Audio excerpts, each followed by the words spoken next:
A las 4:17 de la madrugada del 12 de febrero de 1944, en algún punto entre Casino y el río Rapido, el cabo Santiago Herrera, cocinero del 36th Infantry Division de los Estados Unidos, caminaba solo entre la neblina densa que envolvía las colinas italianas. La temperatura rondaba los 3 grados, el suelo estaba empapado por la lluvia nocturna, y desde hacía horas apenas se oían disparos dispersos. Para cualquiera, parecía una pausa frágil en un frente donde las cosas nunca permanecían quietas por mucho tiempo. Pero para Santiago aquel silencio tenía un peso específico, casi matemático, como si el aire ocultara algo que aún no había mostrado su forma. Había salido del puesto de mando provisional para revisar los toneles metálicos donde guardaba las raciones calientes que debía entregar al amanecer, pero en el fondo, lo inquietaba una sensación que llevaba días arrastrando. El enemigo no se estaba retirando como decían los informes. Estaba esperando. Santiago no era un soldado de combate, ni un oficial, ni un experto en mapas. Era un cocinero militar. Su arma principal no era un M1 Garand, sino una cuchara grande de acero y un delantal desgastado que llevaba siempre colgado de uno de los bolsillos. Servía desde 1942 y había pasado por África y Sicilia antes de llegar a Italia, siguiendo a su división como una sombra silenciosa. Sus manos, endurecidas por la mezcla de aceite, pólvora y barro, habían alimentado a cientos de hombres que confiaban más en un plato caliente que en cualquier discurso motivacional. Sin embargo, pocos sabían que antes de ser reclutado había trabajado en el pequeño restaurante de su tío en El Paso, donde aprendió a reconocer no solo sabores, sino patrones, cuando la carne estaba a punto de quemarse por el cambio del viento, cuando el agua herviría solo por escuchar el ritmo del burbujeo, cuando un cliente mentía sobre alergias o intenciones. Era una sensibilidad extraña, casi intuitiva, que en el frente se transformó en una percepción fina sobre el sonido de los pasos, el olor del humo, o la forma en que los pájaros dejaban de cantar repentinamente. En febrero del 44, la 36th Infantry Division estaba estancada en una de las zonas más castigadas del frente italiano. Las operaciones alrededor de Casino eran un rompecabezas desordenado. La orografía favorecía al enemigo, las rutas de abastecimiento eran irregulares, y los ataques nocturnos alemanes parecían anticipar cada movimiento estadounidense. El batallón de Santiago había perdido a demasiados hombres en emboscadas que surgían de la nada. Las patrullas nocturnas volvían con la misma explicación en sus informes. El enemigo nos vio primero. Los oficiales, sin una alternativa convincente, atribuían las bajas a errores de navegación o al terreno. Pero para quienes como Santiago vivían entre esos caminos día y noche, algo no encajaba. Una semana antes, una patrulla liderada por el sargento Andrew Pollard había caído en una emboscada apenas cruzaron un pequeño arroyo situado al norte. Los alemanes abrieron fuego desde 2 flancos distintos, como si supieran exactamente por dónde pasarían.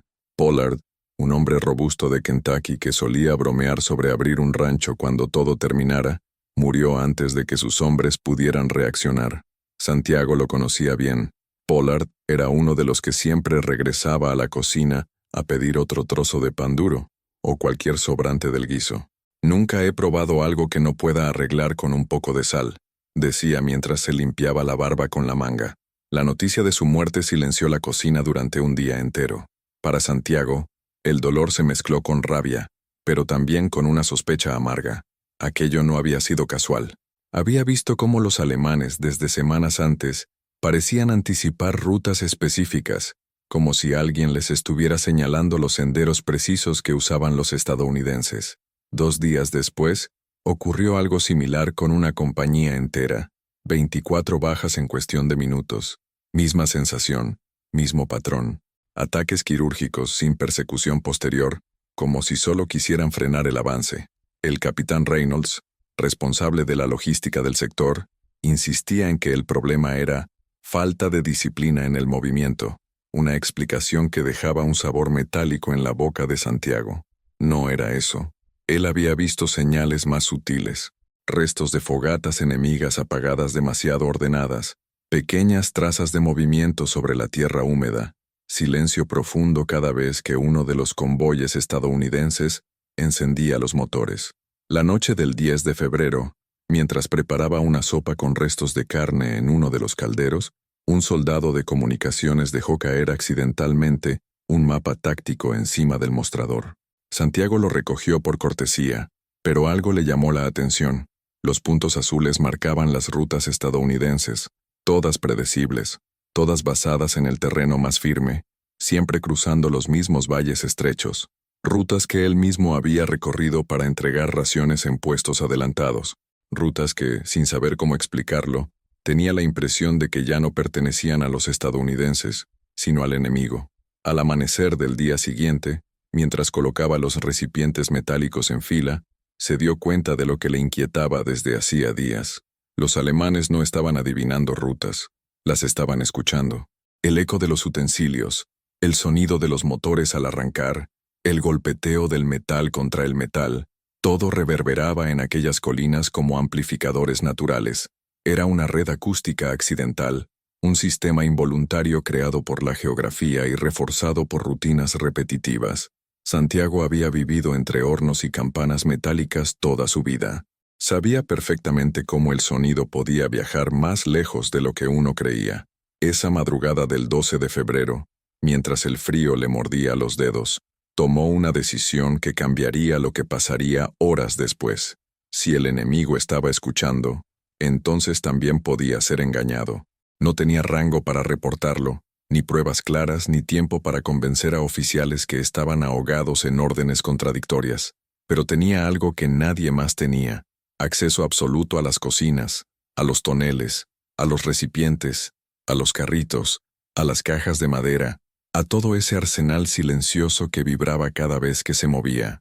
Tenía el único espacio donde todos los sonidos del campamento nacían sin supervisión, y sabía manipularlos.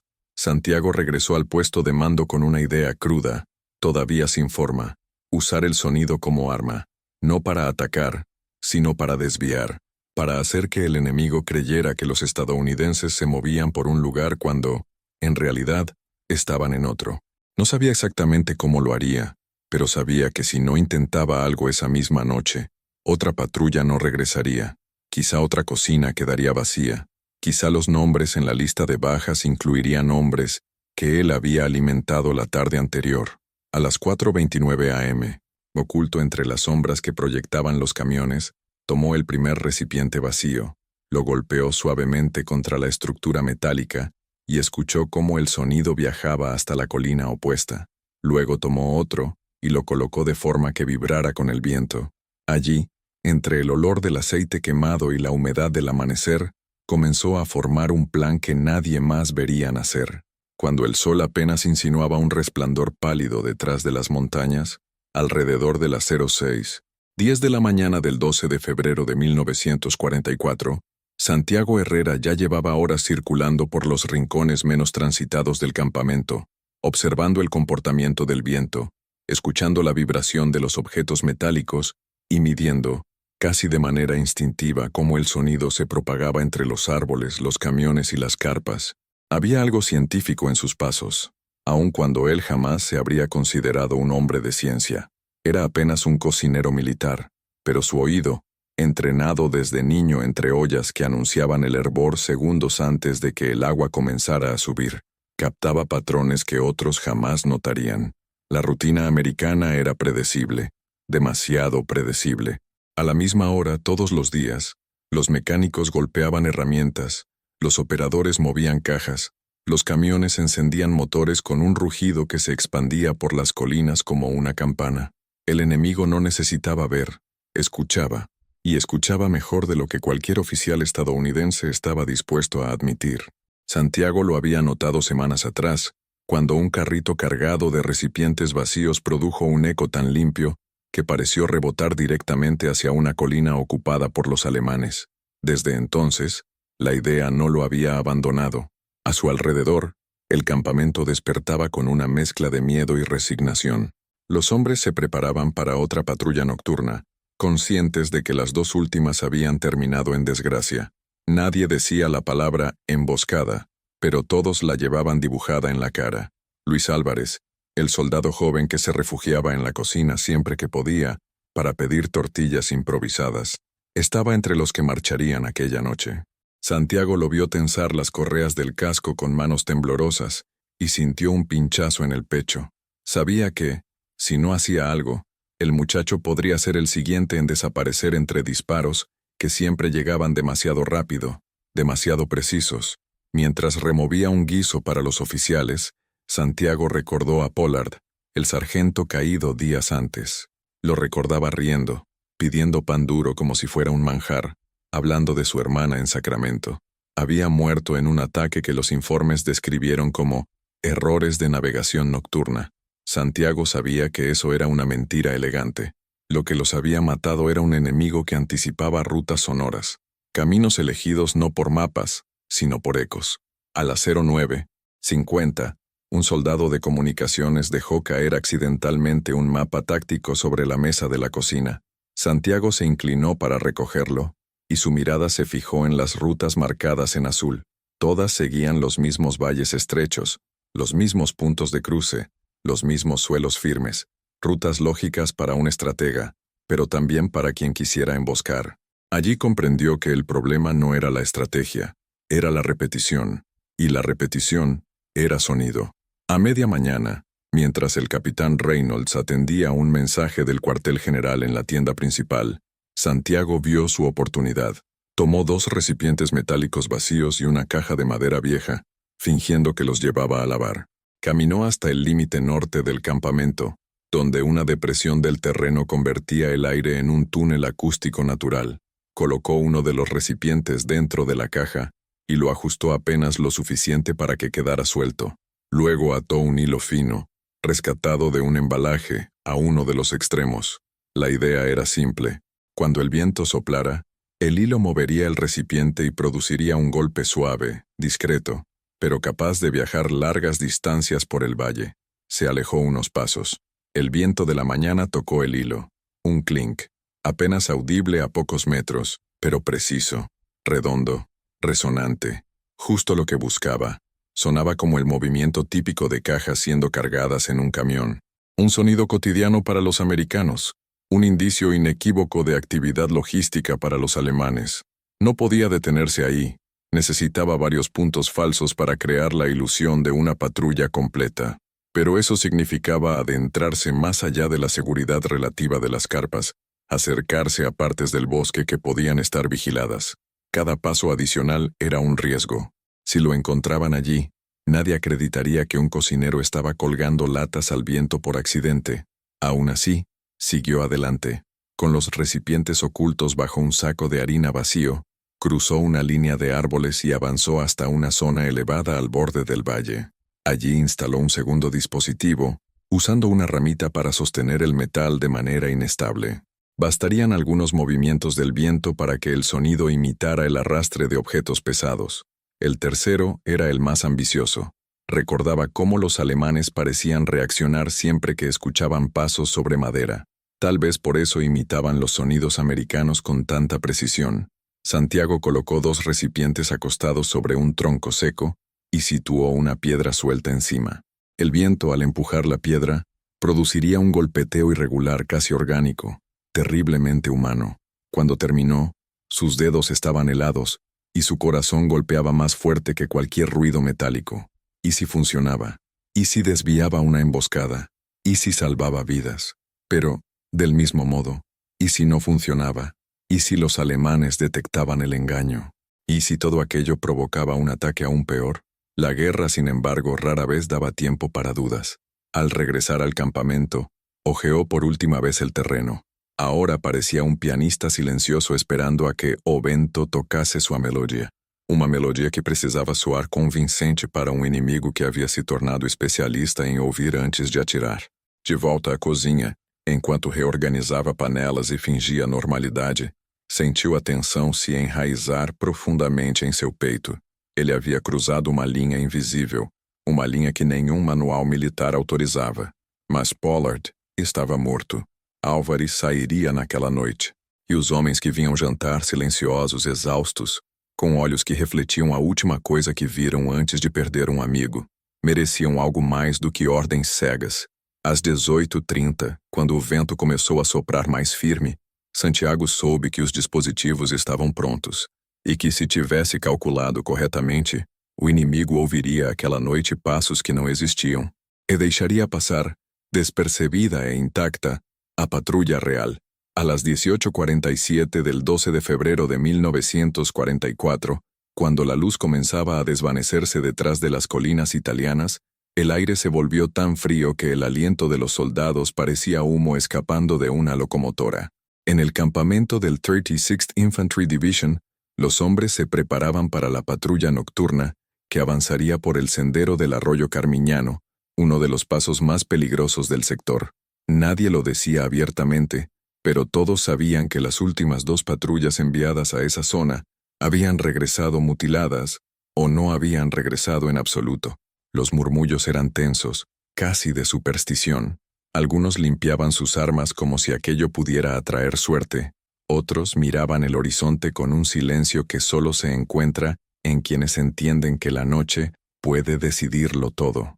Santiago Herrera caminaba entre ellos como un fantasma funcional, sosteniendo una caja con tazas metálicas que usaba de pretexto para moverse por el área sin levantar sospechas. Lo único que realmente quería era observar a Luis Álvarez, que sería parte de esa patrulla. Desde la mañana, Álvarez había estado inquieto, rascándose las manos nerviosamente, ajustando y reajustando las correas de su casco M1. Cuando Santiago pasó cerca de él, el joven sonrió apenas, una sonrisa débil, casi como una despedida silenciosa. Fue ahí que Santiago tomó plena conciencia del peso de lo que había hecho horas atrás. Sus dispositivos acústicos estaban instalados, listos para actuar en cuanto el viento de la noche soplara sobre el valle.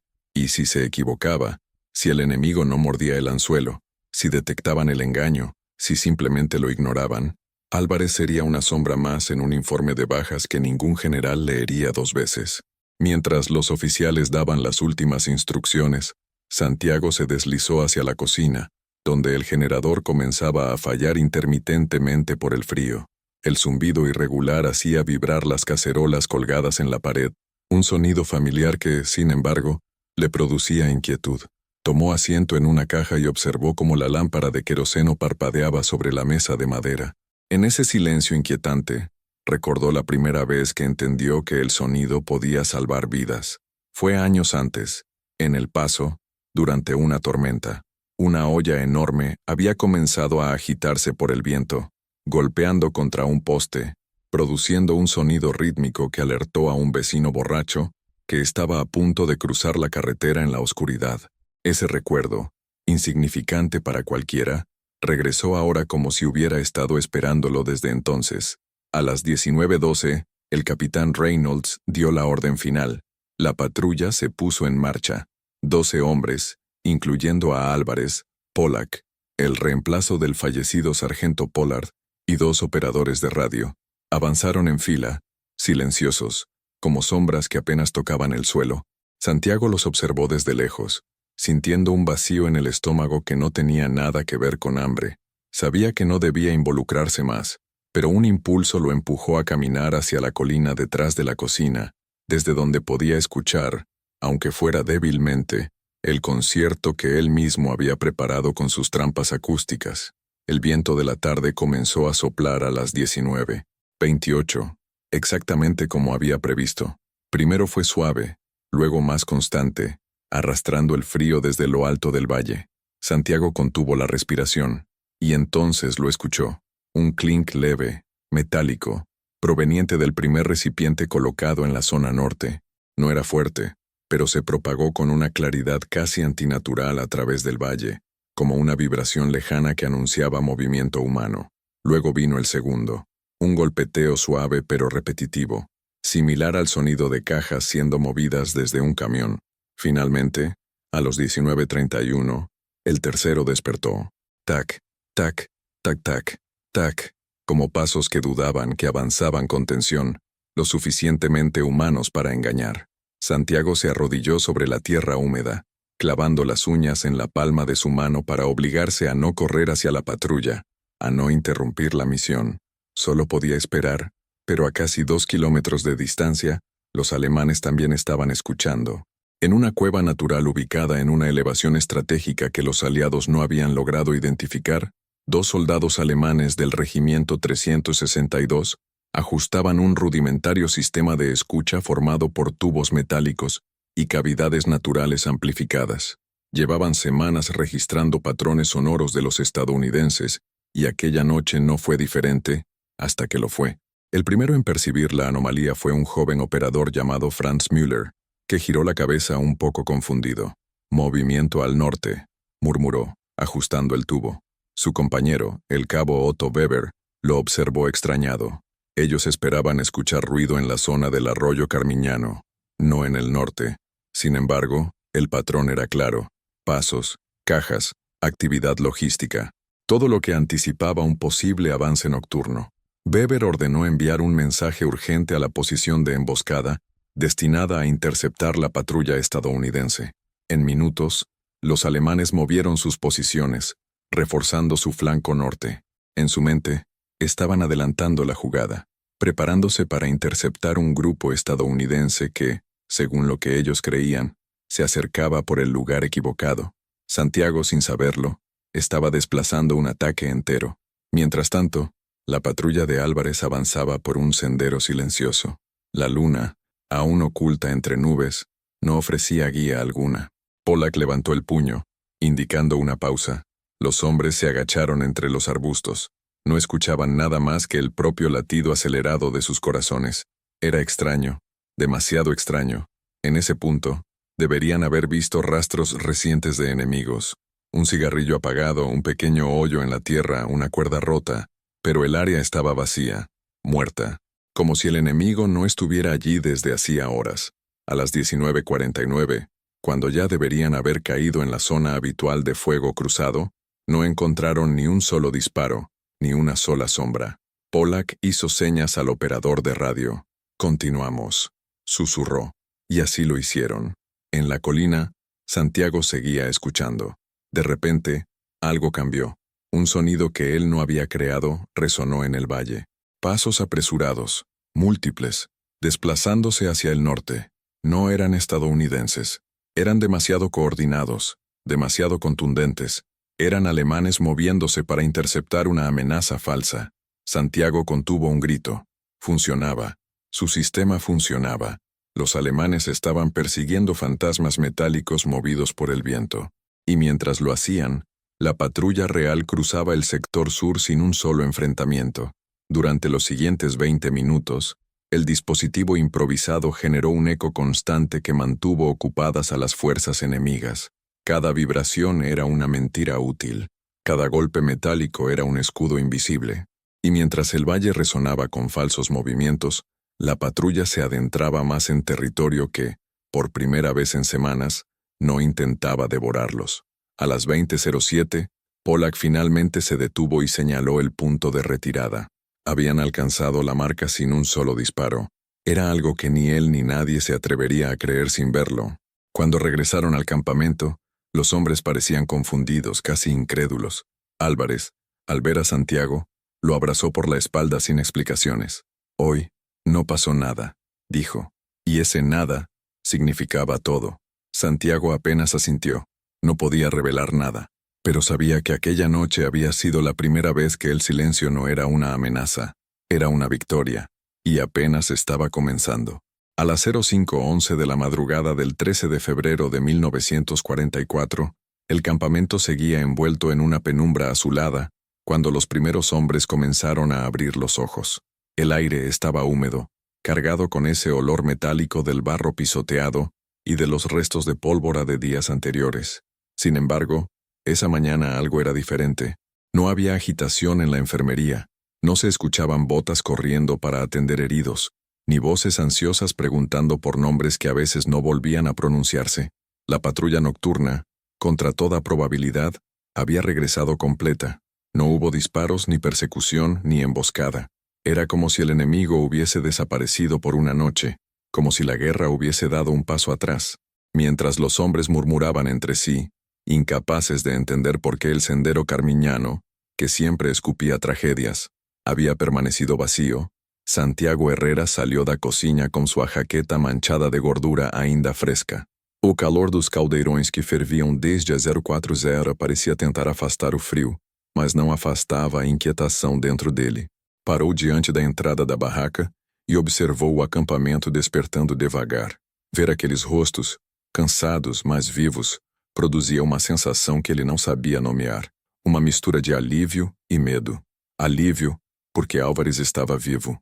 Medo, porque se alguém descobrisse o que ele havia feito, não haveria explicação que o salvasse da corte marcial. Mientras servía café en jarras militares, escuchó la voz del teniente Donaldson, aproximándose detrás de él. Herrera, dijo, con ese tono rígido que siempre parecía esconder una sentencia. Reportaron ruidos extraños en el norte anoche.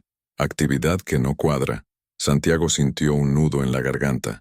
Manteniendo la calma, soltó una mentira simple, casi rutinaria. Puede que haya sido el viento, señor. La humedad amplifica los sonidos. Donaldson lo examinó en silencio durante largos segundos, como si buscara alguna grieta invisible en su expresión. Al final asintió y se alejó. Santiago soltó el aire lentamente, consciente de que estaría caminando sobre hielo fino a partir de ese momento. A las 08:20, mientras los oficiales desayunaban, los rumores crecían. Un sargento aseguraba que los alemanes habían sido vistos desplazándose hacia el norte a medianoche. Otro decía que los interceptores de radio habían captado mensajes confusos, indicando un posible movimiento enemigo en sector equivocado. Nada encajaba en la lógica militar tradicional. El capitán Reynolds, con ojeras profundas y un mapa extendido sobre la mesa, comentó en voz baja. Ellos esperaban algo que nunca ocurrió. Era una frase que casi podía llevar el nombre de Santiago grabado en cada sílaba. Quando o sol rasgou finalmente a neblina e iluminou os vales encharcados, Santiago saiu levando um balde com restos de comida, com o pretexto de jogá-lo fora. Na verdade, queria ver seus dispositivos espalhados no bosque. Aproximou-se discretamente dos pontos onde havia deixado os recipientes. Um deles tinha caído no chão. O outro balançava suavemente. O terceiro ainda vibrava com um som fraco, um pequeno tique que viajava pelo vale como um sussurro enganosamente humano. De pé, observando aquilo, Santiago entendeu sem margem para dúvidas. O sistema funcionara muito além do que imaginara. Não era uma coincidência. Era engenharia acústica rudimentar, mas eficaz. Horas depois, os relatórios oficiais confirmaram o que ele já intuía. O serviço de inteligência tinha dados de movimentação alemã para o norte, e uma interceptação incompleta de rádio revelava a frase «atividade logística inusual». Os alemães haviam acreditado na farsa. Tinham corrido atrás de sons que não pertenciam a homens vivos, mas a latas agitadas pelo vento. O fato de que toda uma unidade inimiga havia deslocado forças por causa de ecos falsos parecia quase inacreditável, mas era real. Mientras removía un estofado para el almuerzo, Santiago tomó la decisión que marcaría los días siguientes. No podía dejar aquello como un golpe de suerte. Tenía que perfeccionarlo, tenía que replicarlo, tenía que transformarlo en un método. Si pudiera controlar la intensidad, el ritmo y la dirección del sonido, podría crear rutas fantasma enteras, movimientos ficticios capaces de confundir incluso a los operarios más experimentados del ejército alemán. Era una idea peligrosa, impropia para un cocinero, pero completamente lógica para un hombre que había pasado la vida entre metales que hablaban con el aire. Esa misma tarde, volvió al bosque con la excusa de recolectar leña. Aprovechó para modificar el sistema. Ajustó la altura de los recipientes, cambió las tensiones de las cuerdas, añadió pequeños fragmentos de metal que actuarían como diapasones improvisados. Cuando el viento soplara con fuerza, los sonidos serían más profundos.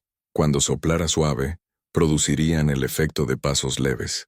Era casi música militar para oídos enemigos.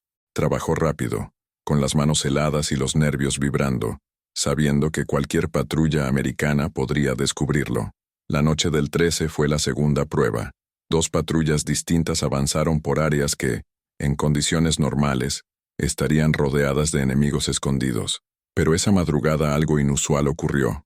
Los alemanes se movieron hacia el sector contrario, siguiendo otra vez los ecos falsos de actividad.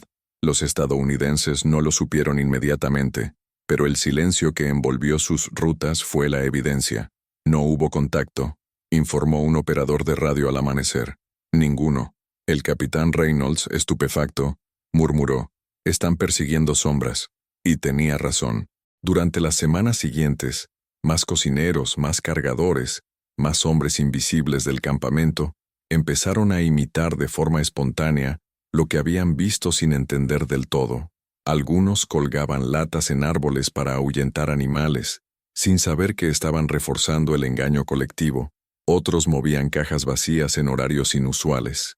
Todo se volvía un rumor, una historia que crecía en susurros sin nombre. Nadie sabía que la idea original había nacido en la cocina. Nadie la atribuía a una sola persona. Los alemanes comenzaron a reportar movimientos fantasma en múltiples sectores. Sus comandantes desconfiaban de sus propios equipos de escucha. La disciplina acústica del frente se deterioró. Y, por primera vez en semanas, o incluso meses, las emboscadas disminuyeron radicalmente. Con el final de la campaña italiana, Santiago no recibió medallas, no recibió ascenso, no fue mencionado en ningún documento oficial. Cuando regresó a Texas, volvió a trabajar en un pequeño restaurante a la orilla de la carretera. Preparaba sopas, freía carne, limpiaba la plancha como si nada hubiese ocurrido. Rara vez hablaba de la guerra. Cuando alguien insistía, él respondía apenas, solo hice lo que debía. Años más tarde, Luis Álvarez, ya convertido en un hombre de familia, lo visitó junto a sus hijos. Lo abrazó con una fuerza que decía más que cualquier discurso. Estoy aquí porque esa noche no nos encontraron, dijo. Santiago apenas sonrió. Nunca mencionó cómo lo había logrado. Pero algunos hombres que caminaron por senderos oscuros y regresaron vivos, sabían en el fondo que un cocineiro anónimo había alterado o som da guerra, e por consecuencia, o destino deles. Y quizá, si estos ecos todavía se escuchan hoy, es porque las historias silenciosas nunca terminan de desaparecer. Se quedan vibrando, como metal bajo el viento, esperando que alguien las encuentre.